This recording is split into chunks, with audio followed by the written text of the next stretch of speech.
and the air doesn't flow out, and I think that's super, super cool. Now, of course, this trick can stand on its own, but I really love it as an introduction to any other thing using a balloon. And there are many ways that you can go from this trick and transition into something else. I'll tell you what my favorite way is in a moment, but let's get right to how the trick works. It's actually pretty simple. All you need is something inside the balloon that is going to help plug up the nozzle end of it. So first of all, we've got a balloon here, and it seems like there's nothing special about it, and you blow up the balloon.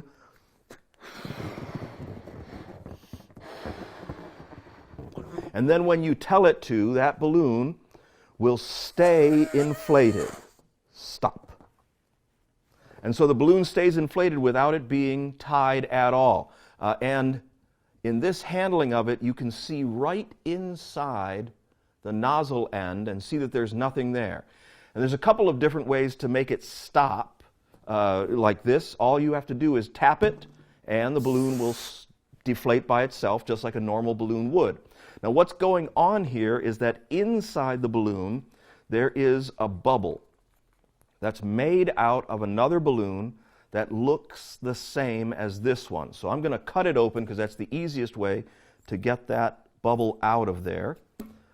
So I can show you that here is another blue balloon, a really small one that I've made a bubble. And this will lodge itself into the neck of the balloon and keep the air from flowing out.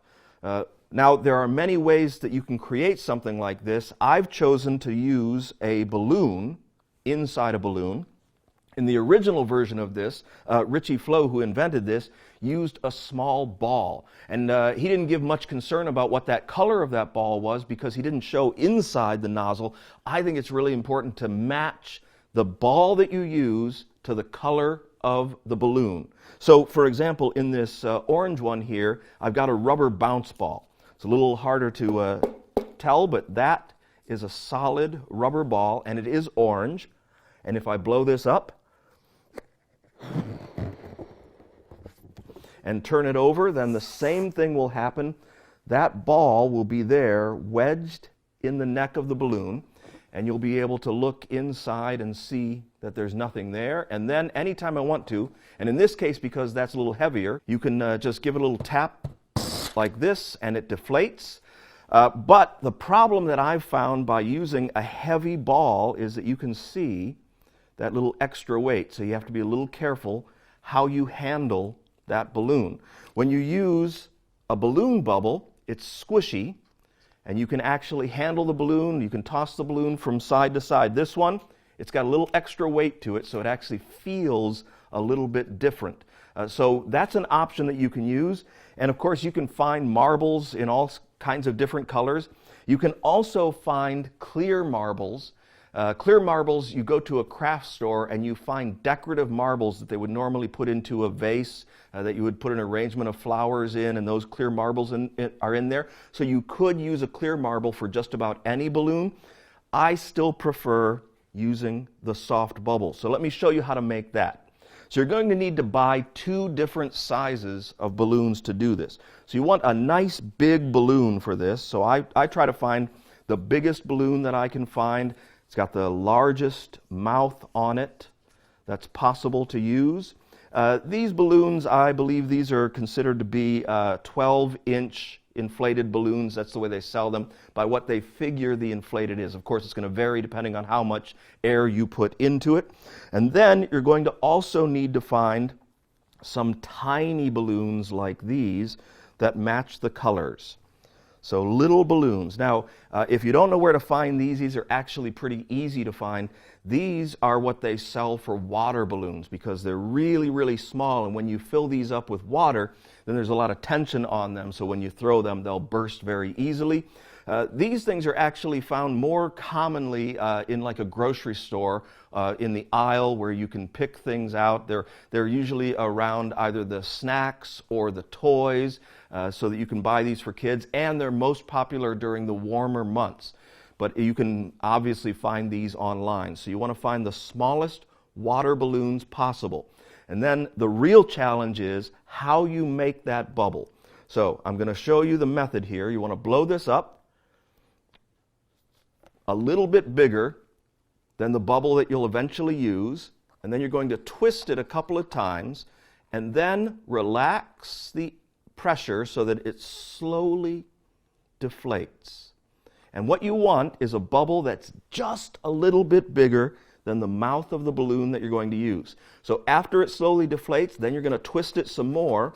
And in fact, you want to twist it as close to the bottom of the balloon as possible so that you get the most round surface that you can get. And then you tie that balloon off like this, so that it has a tiny little knot like that. Take some scissors, trim it off just above the knot.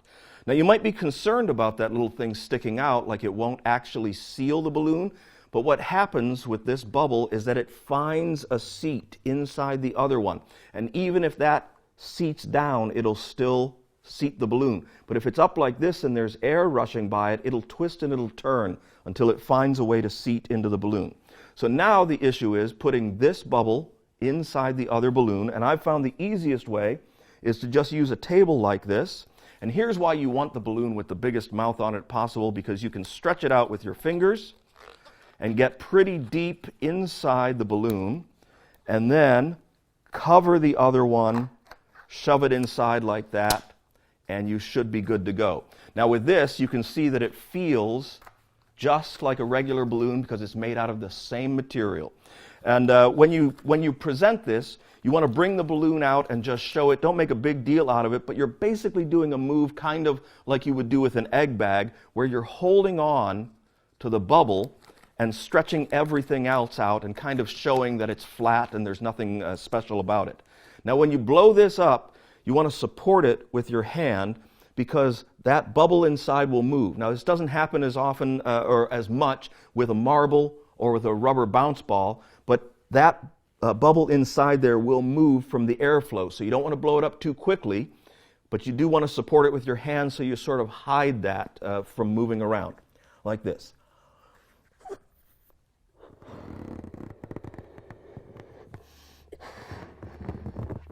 Now the other thing is, if you blow it up too much, then people can see through it and they can see that. And you have to watch a little bit for light behind you. Under these circumstances, all the light's coming from the front, so it's really difficult to see that that's in there, but it is.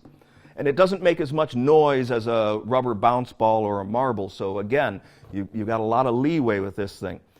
And what you want to do is blow up the balloon about half of what you would normally inflate it, maybe a little bit more than that, and then turn it so that that bubble starts to be close to where the nozzle is and begins to seat. And then when you let go, the pressure of the air going out through the nozzle end actually forces that bubble into place. And the moment it seats, that's when you say stop or freeze. Then you can let go. Now, with the large mouth on these balloons, they stay open pretty well, and you can look right inside there and see absolutely nothing except the same orange color that you would expect to see if the balloon was empty.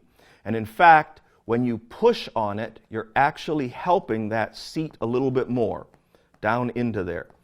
Now, the easiest way to get that to unseat is to squeeze right at the top where that bubble is.